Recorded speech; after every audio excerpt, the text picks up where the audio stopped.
Tercera parte. Logre que los demás piensen como usted. 1.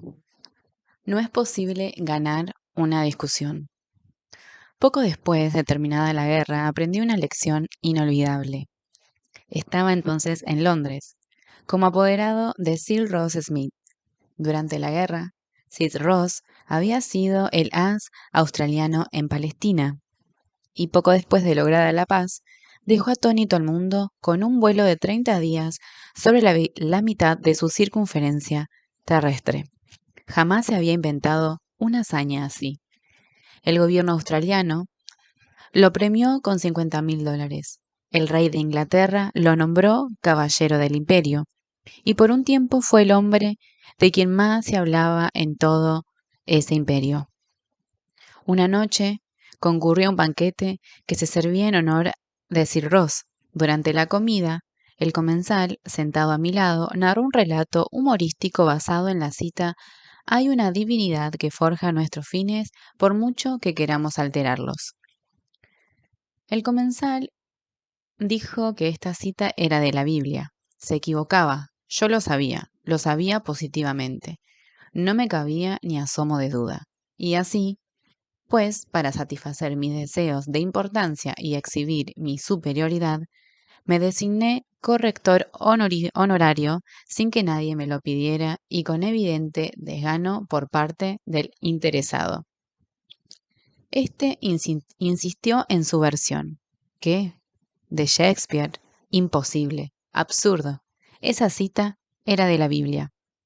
Bien lo sabía él. El narrador estaba sentado a mi derecha y el señor Frank Gaymond, viejo amigo mío, a mi izquierda. Gaymond había dedicado muchos años al estudio de Shakespeare. El narrador y yo convinimos en someter la cuestión al señor Gaymond. Este escuchó, me dio un puntapié por debajo de la mesa y dijo: «Dale, este señor tiene razón. La cita es de la Biblia». En camino a casa aquella noche, dijo el señor Gaymond: «Frank, bien sabes que esa cita era de Shakespeare». «Sí, es claro. Hamlet, acto 5, escena 2. Pero estábamos allí como invitados a una fiesta, querido Dale. ¿Por qué demostrar a un hombre que se equivocaba? ¿Qué has de agradarle con eso? ¿Por qué no dejarle que salve su dignidad? No te pidió una opinión. No le hacía falta. ¿Por qué discutir con él? Hay que evitar siempre el ángulo agudo. Hay que evitar siempre el ángulo agudo. Ha muerto ya el hombre que dijo esto, pero la lección que me dio sigue su curso. Era una lección muy necesaria para mí, un discutidor inveterado. En mi juventud había discutido de todo con mi hermano. En el colegio estudié lógica y argumentación y participé en torneos de debate. Posteriormente, en Nueva York, dicté cursos sobre debate y argumentación. Y una vez, me avergüenza confesarlo, pensé escribir un libro sobre el tema.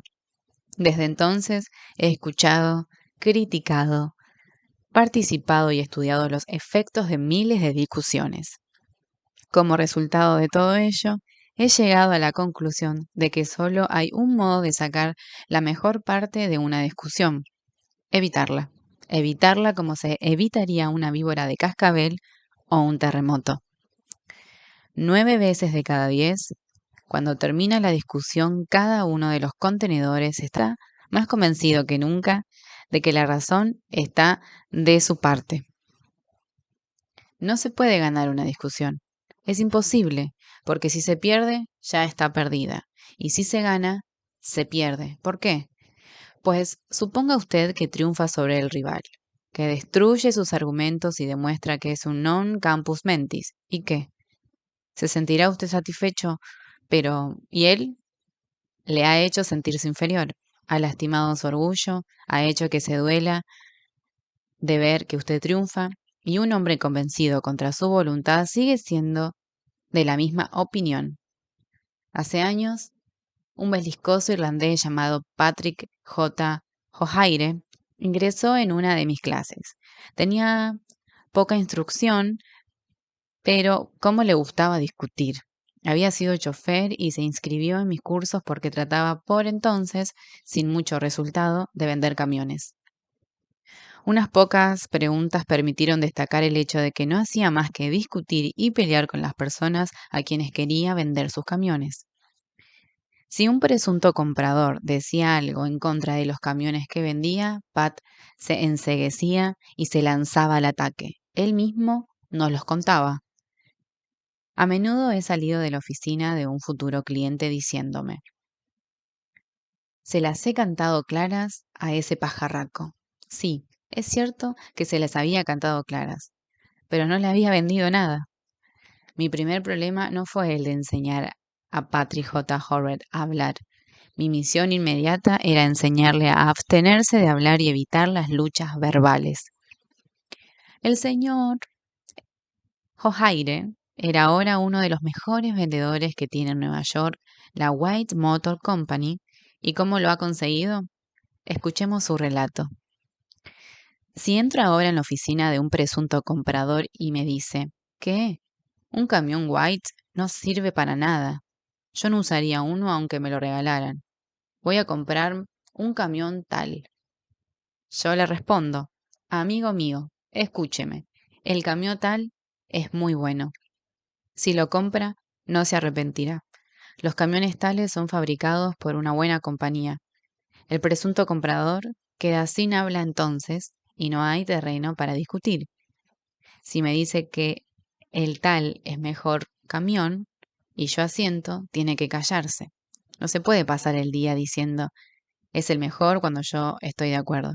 Abandonamos entonces el tema del camión tal y yo empiezo a hablar de las condiciones del camión White.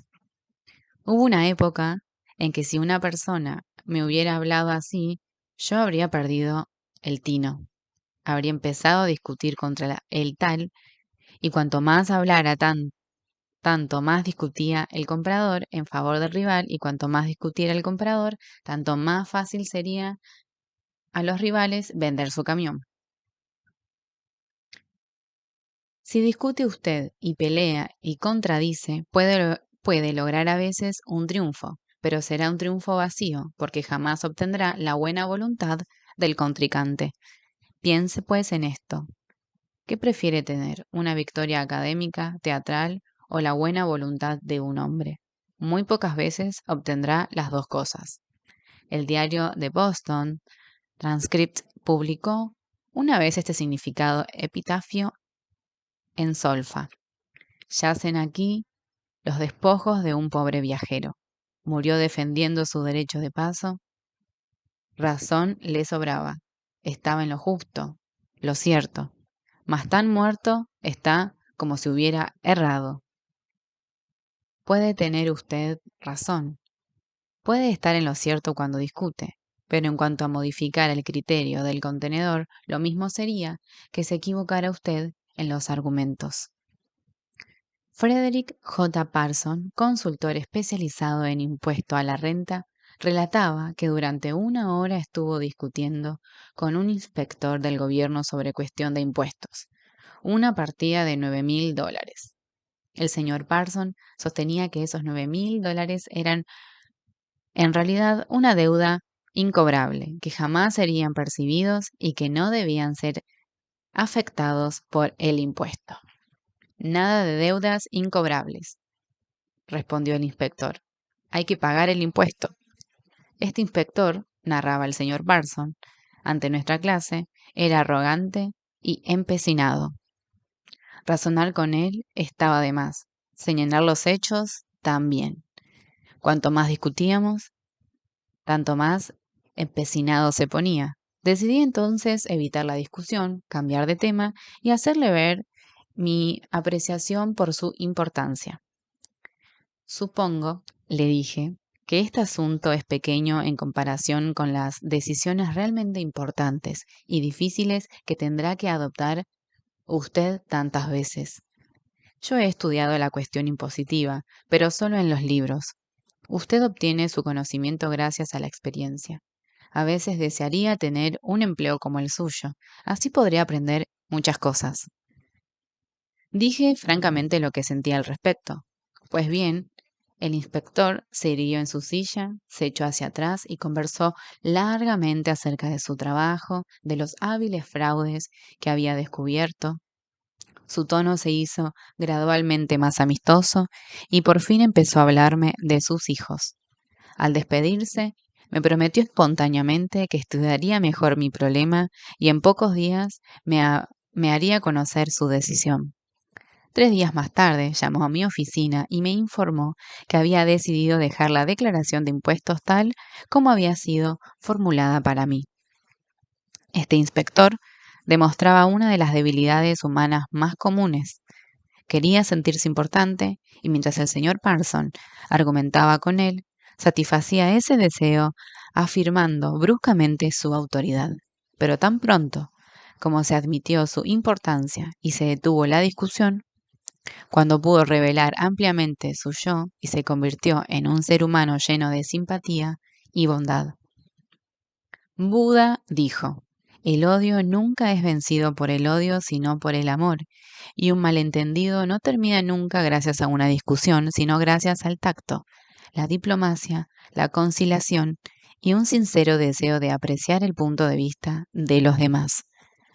Lincoln reprendió cierta vez a un joven oficial del ejército porque se había dejado llevar a una controversia con un compañero.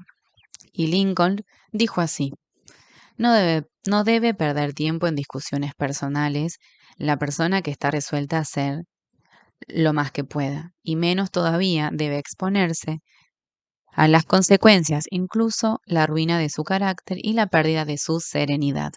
Ceded en las cosas grandes sobre las cuales no podéis exhibir más que derechos iguales, y ceded en los más pequeños, aunque os sean claramente propias. Mejor es dar paso a un perro que ser mordido por él al disputarle ese derecho. Ni aun matando el perro se curaría de la mordedura. En un artículo aparecido en Bits and Pieces se publicaron algunas sugerencias para impedir que un desacuerdo se transforme en una discusión. Acepte el desacuerdo. Recuerda el eslogan. Cuando dos socios siempre están de acuerdo, uno de ellos no es necesario. Si hay algo que se le ha pasado por alto, agradezca a quien se lo recuerde. Quizá este desacuerdo es su oportunidad de corregirse antes de cometer un grave error. Desconfíe de su primera impresión instintiva. Nuestra primera reacción natural en una situación desagradable es ponernos a la defensiva. Puede ser para peor, no para mejor. Controle su carácter. Recuerde que se puede medir la dimensión de una persona por lo que la irrita. Primero, escuche. Dele a su oponente la oportunidad de hablar. Déjelo terminar. No se resista, defienda ni discuta. Eso solo levanta barreras. Trate de construir puentes de comprensión. No construya altos muros de incomprensión. Busque las áreas de acuerdo. Una vez que haya oído hasta el fin a su oponente, exponga, antes que nada, los puntos y las áreas en que están de acuerdo. Sea honesto. Busque los puntos donde pueda admitir su error y hágalo.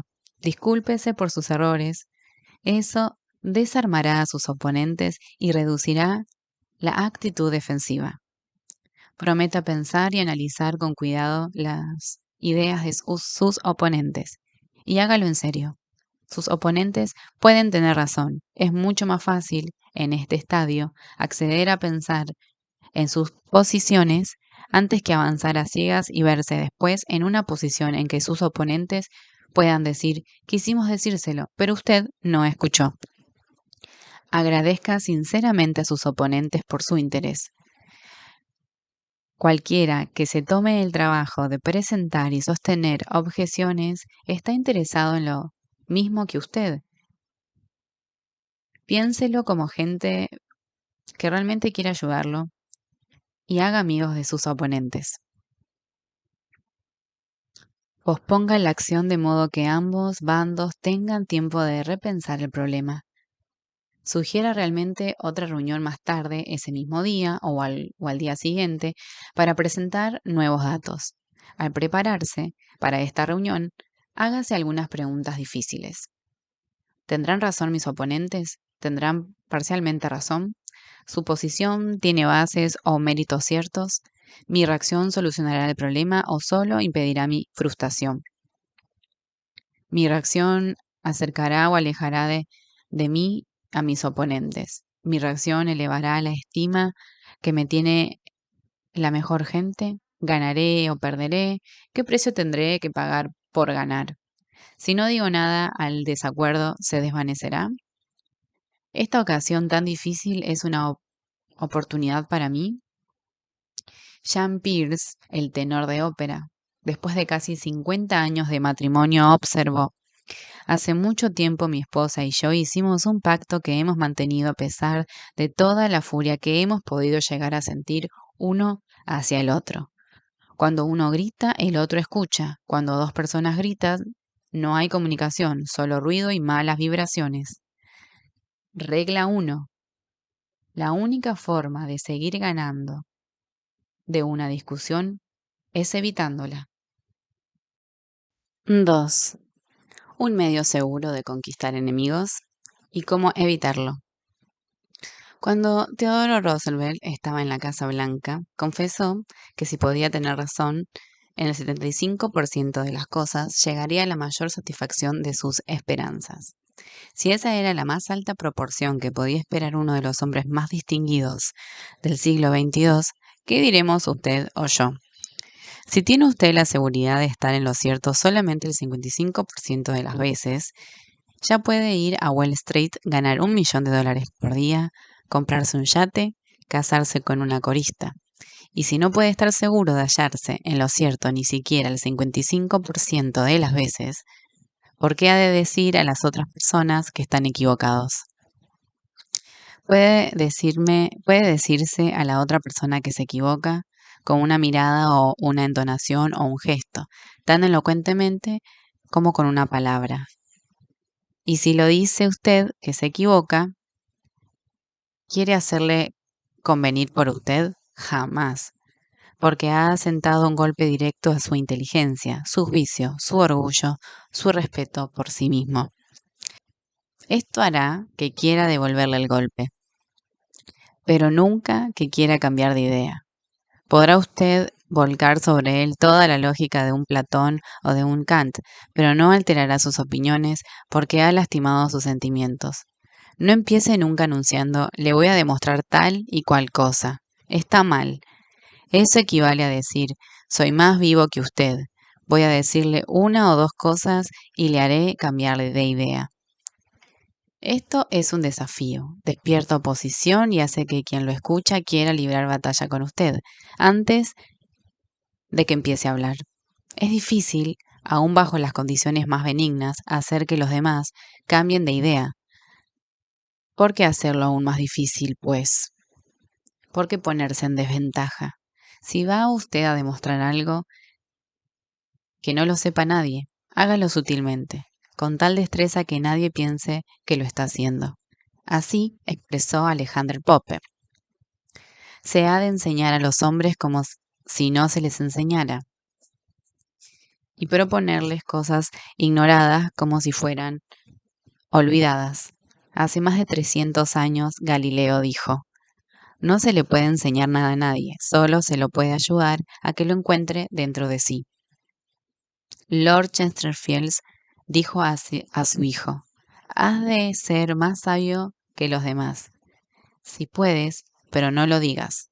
Sócrates decía repetidamente a sus discípulos en Atenas: solo sé que no sé nada. Bien, no puedo tener yo la esperanza de ser más inteligentes que Sócrates, por lo tanto, he dejado de decir a los demás que se equivocan y compruebo que rinde beneficios.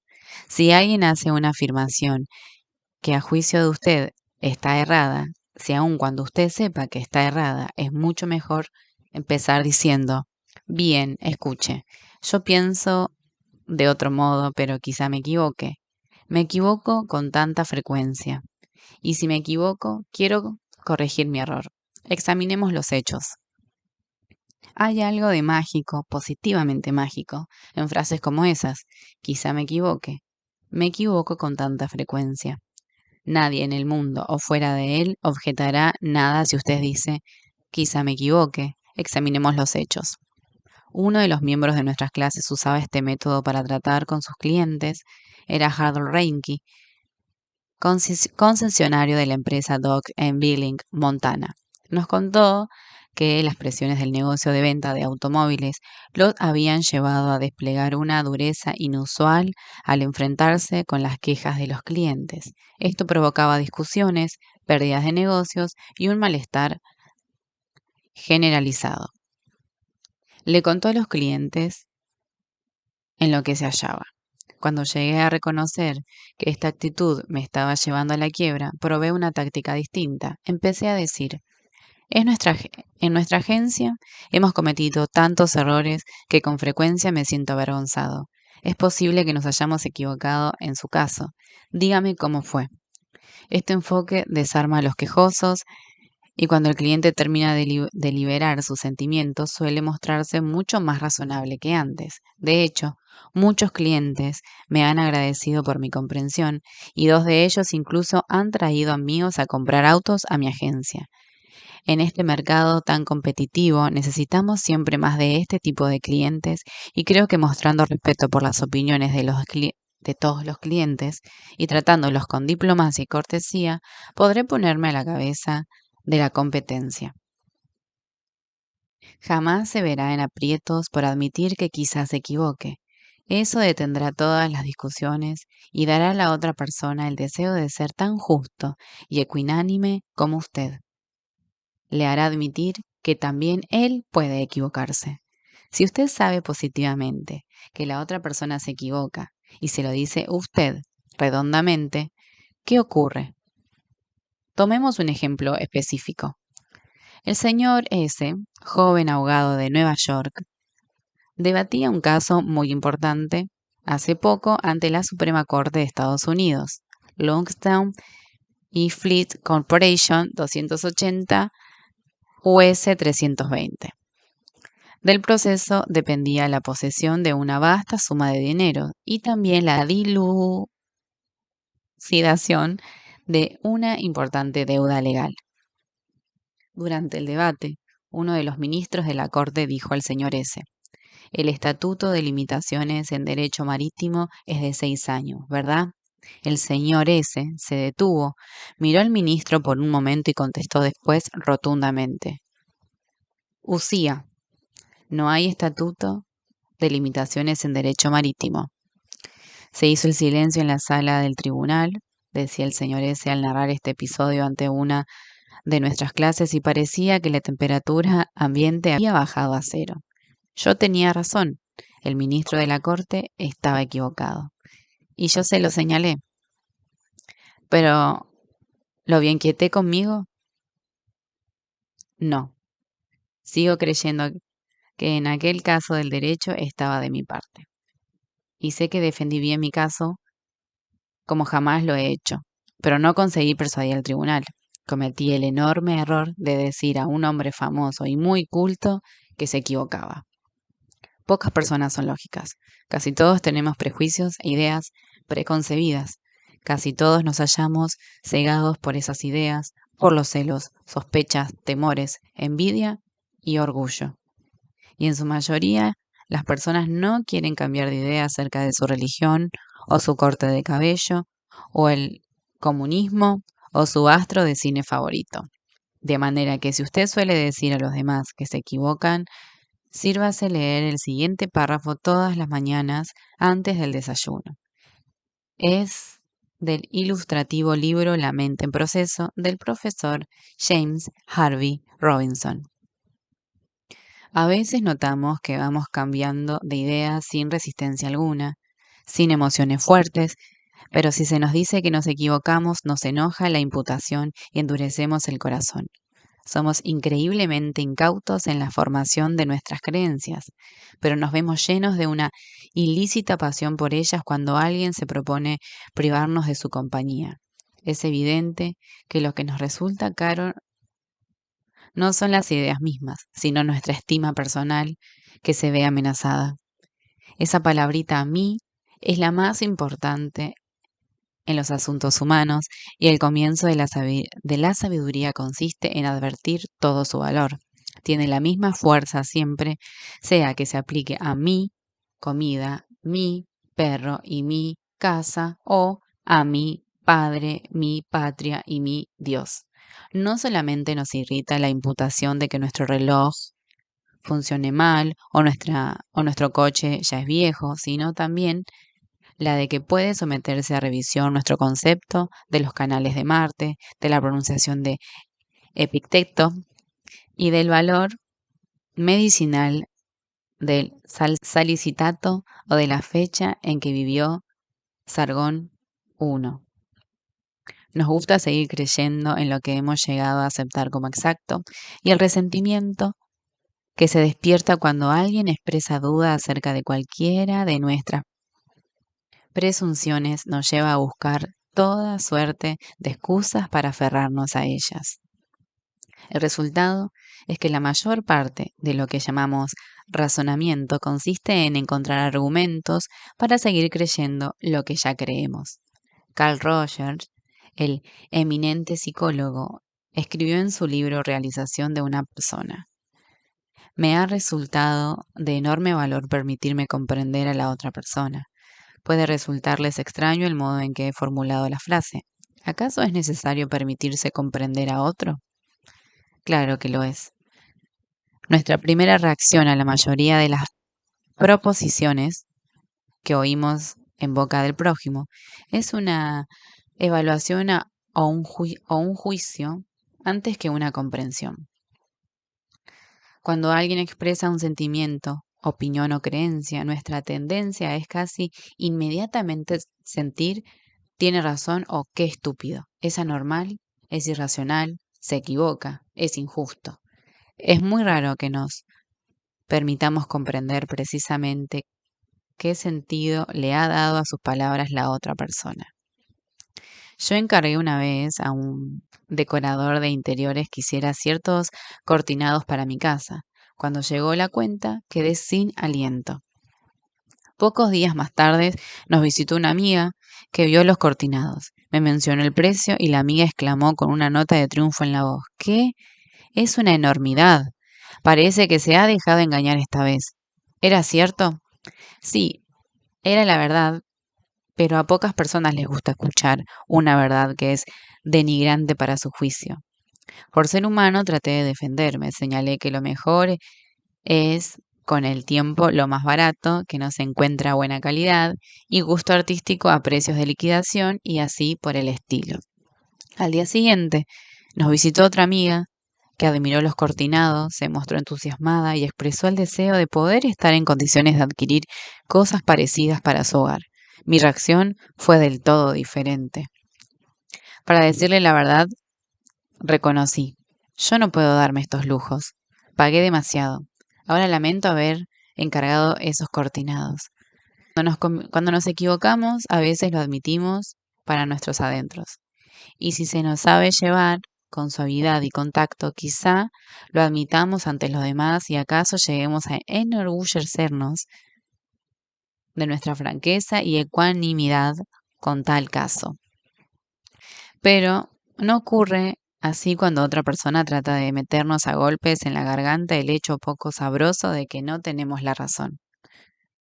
Horace Greeley, el más famoso periodista de los Estados Unidos durante la Guerra Civil, estaba en violento desacuerdo con la política de Lincoln. Creía que podía obligar a Lincoln a convenir con él mediante una campaña de argumentación, burlas e insultos. Libró esta acerba campaña mes tras mes, año tras año, hasta la noche en que Booth hirió a Lincoln. Escribió un ataque personal de tono brutal, amargo, sarcástico contra el presidente.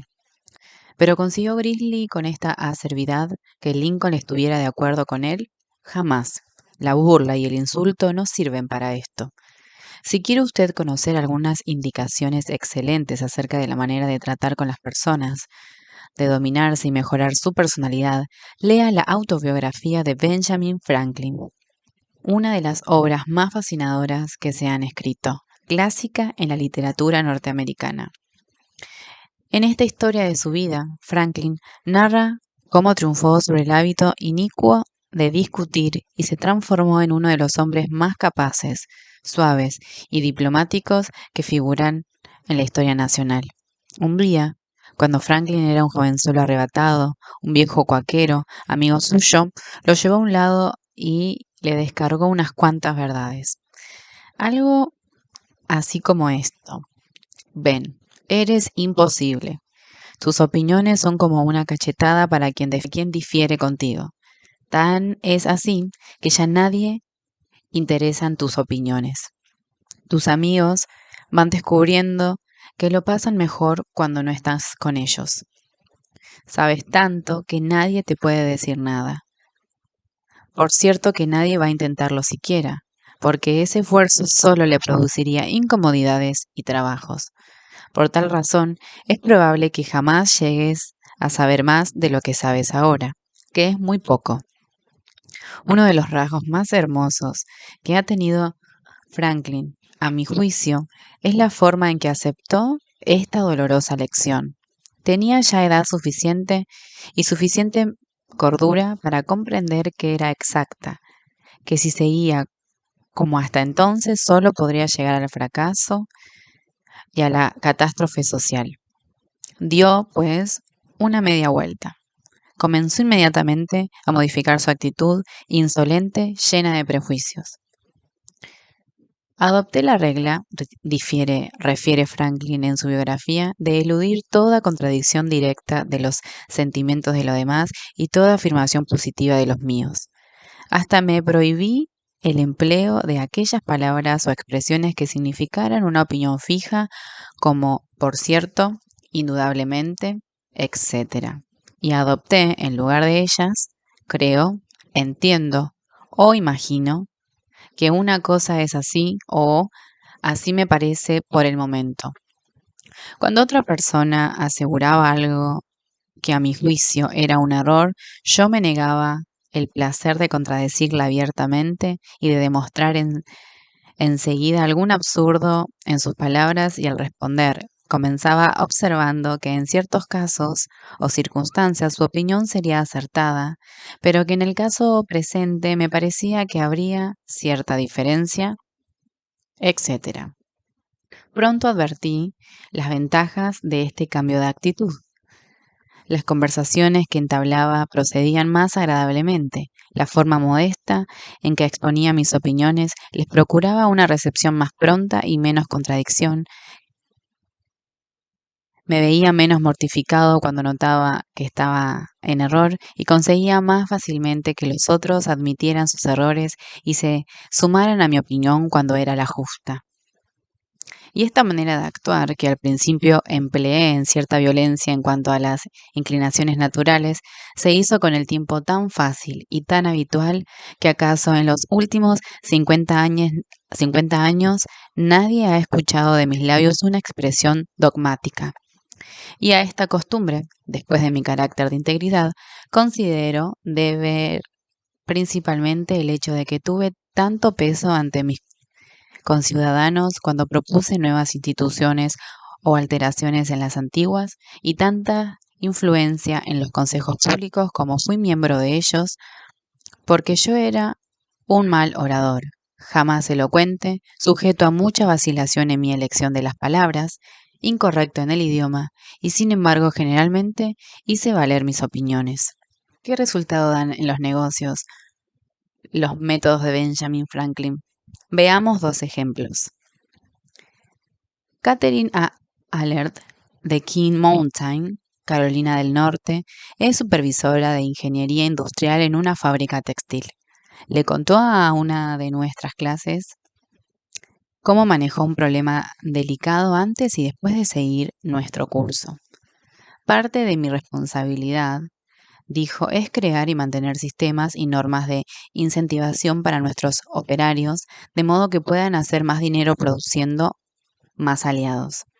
El sistema que habíamos estado usando funcionaba muy bien cuando solo teníamos 2 o 3 tipos de diferentes de hilado, pero recientemente ampliamos nuestro inventario e instalaciones de modo de permitirnos producir más de 12 variedades diferentes. El sistema actual ya no es adecuado para pagar con justicia a los operarios por el trabajo que realizan, dándoles un incentivo para aumentar la producción. Yo había ideado un sistema nuevo que nos permitiría pagarle al operario por la clase de hilado que estuviera produciendo en cada momento. Con mi nuevo sistema en la mano, entré a una reunión de directorio decidida a probar mi idea era la más adecuada. Le expliqué en detalle en qué se había equivocado y les mostré lo injusto que habían sido y le dije que yo tenía todas las respuestas que necesitaba. Para decirlo suavemente, fracasé miserablemente. Me había afanado tanto en defender mi nuevo sistema que no les había dado oportunidad de admitir decorosamente que el viejo sistema ya no les servía. La cuestión quedó congelada. Después de varias clases en este curso, comprendí muy bien dónde había estado mi error. Pedí otra opinión y esta vez le pregunté dónde creía que tenían problemas. Discutimos cada punto y les pedí sus opiniones sobre los mejores modos de proceder. Con unas pocas sugerencias lanzadas aquí y allá, dejé que ellos mismos presentaran mi sistema. Al final de la reunión, cuando lo expuse, lo aceptaron con entusiasmo. Ahora estoy convencida de que no puede lograrse nada bueno y sí puede hacerse mucho daño si uno no le dice directamente a una persona que está equivocada. Solo se consigue despojar a esa persona de su autodignidad y uno queda como un entrometido. Tomemos otro ejemplo y recordemos que estos casos son típicos de las experiencias de miles de personas. R. B. Crowley es vendedor de una gran empresa maderera de Nueva York. Crowley admite que durante años estuvo diciendo que se equivocaban a muchos experimentados inspectores de maderas y había ganado las discusiones, pero sin ningún beneficio. Porque estos inspectores, dijo el señor Crowley, son como árbitros de fútbol. Una vez que llegan a una decisión, no la cambian más. El señor Crowley comprobó que su empresa perdía mucho dinero gracias a las discusiones que él ganaba. De modo que mientras seguía uno de mis cursos, resolvió cambiar de táctica y renunciar a las discusiones. ¿Con qué resultados? Veamos el relato que hizo ante sus compañeros de clase. Una mañana sonó el teléfono de mi oficina. Un hombre acalorado e iracundo procedió a informarme de que un camión de madera que habíamos enviado a su fábrica era completamente insatisfactorio. Su firma había dejado de descargarlo y solicitaba que dispusiéramos inmediatamente lo necesario para retirar la mercadería de su corralón. Después de descargada aproximadamente la cuarta parte del envío, el inspector de la empresa informaba que la madera estaba un 55% debajo de la calidad normal. En esas circunstancias, la casa se negaba a aceptar el cargamento. Salí inmediatamente para la fábrica y en el camino pensé en la mejor manera de resolver la situación. En esas circunstancias, yo había recordado ordinariamente las reglas sobre la calidad de la madera y procurado, como resultado de mi experiencia y mis conocimientos como inspector de maderas, convencer al otro inspector de que la madera era de la calidad requerida y que él interpretaba erróneamente las reglas de inspección. Pero en cambio, me decidí a aplicar los principios aprendidos en estos cursos. Cuando llegué a la fábrica encontré al comprador y al inspector de muy mal talante, dispuestos a discutir y a pelear. Llegamos hasta el camión y les pedí que continuaran descargando para poder ver cómo se presentaban las cosas. Pedí al inspector que siguiera en su tarea y dejara a un lado los rechazos, como había venido haciendo, y pusiera las maderas buenas en otra pila. Después de contemplarlo por un rato, comencé a advertir que su inspección era estricta en exceso y que no interpretaba bien las reglas. La madera en cuestión era pino blanco y yo sabía que el inspector era muy entendido en maderas duras, pero no tenía competencia ni experiencia en cuanto al pino blanco. En cambio, el pino blanco es mi fuerte. Sin embargo, no formulé objeción alguna por la forma en que aquel hombre clasificaba la madera. Seguí mirando y por fin empecé a preguntar por qué ciertas piezas eran rechazadas. Ni por un instante insinué que el inspector se equivocaba. Destaqué que la única razón de mi pregunta era el deseo de poder dar a la empresa exactamente lo que necesitaba en los envíos futuros.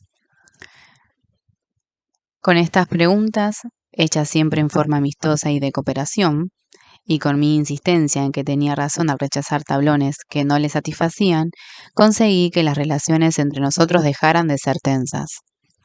Alguna frase curiosamente formulada por mi parte dio origen en el ánimo del inspector a la idea de que tal vez algunas de las piezas rechazadas estaban en realidad dentro de la calidad que habría querido comprar y que las necesidades de la casa requerían una calidad más costosa. Tuve buen cuidado, no obstante, de no hacerle pensar que yo defendía un punto de vista opuesto al suyo. Gradualmente cambió toda su actitud. Fin admitió que no tenía experiencia en la clasificación de pino blanco y comenzó a hacerme preguntas acerca de cada una de las piezas que se descargaban. Yo explicaba entonces por qué tal o cual pieza entraba dentro de la calidad especificada en el pedido, pero insistiendo siempre en que no quería que la casa la aceptara si no respondía a sus necesidades. Por fin el inspector llegó al punto de sentirse culpable cada vez que colocaba un tablón en la pila de los rechazados. Y por último, comprendió que el error había sido de su empresa por no especificar en el pedido una calidad tan buena como la que necesitaba. El resultado final fue que volvió a revisar todo el cargamento después de marcharme yo, que aceptó toda la madera y que recibimos un cheque por el pago total. En este caso, solo un poco de tacto y la decisión de abstenerse de decir a la otra persona que se equivoca resultó para mí compañía una economía de una buena cantidad de dinero constante y sonante. Y sería difícil fijar el valor monetario de la buena voluntad que se salvó por ese medio. Una vez le preguntaron a Martin Luther King cómo podía admirar, siendo un pacifista, al general de la Fuerza Aérea Daniel James, que en aquel entonces era el militar negro de más rango en el país. El doctor King respondió: juzgo a la gente por sus principios, no por los míos. De modo similar, el señor general Robert E. Lee le habló una vez al presidente de la Confederación, Jefferson Davis, en los términos más elogiosos sobre cierto oficial bajo su mando. Otro oficial que estaba presente quedó atónito. General, le dijo, ¿no sabe que el hombre del que habla con tanta admiración es uno de sus peores enemigos, que no pierdo ocasión de denigrarlo? Sí, respondió el general Lee, pero el presidente me pidió mi opinión de él, no la opinión que él tiene de mí. Pero yo no revelo nada nuevo en este capítulo. Hace 19 siglos Jesucristo dijo, ponte rápidamente de acuerdo con tu adversario. Y 2200 años antes del nacimiento de Jesucristo, el rey Actoi de Egipto dio a un hijo ciertos consejos muy sagaces, consejos que no son muy necesarios hoy. Sé diplomático, le dijo al rey. Te ayudará a obtener tus deseos. En otras palabras, no hay que discutir con el cliente o con el cónyuge o con el adversario. No le diga que se equivoca, no lo haga enojar, utilice un poco de tacto, de diplomacia. Regla 2. Demuestre respeto por las opiniones ajenas. Jamás diga a una persona que está equivocada.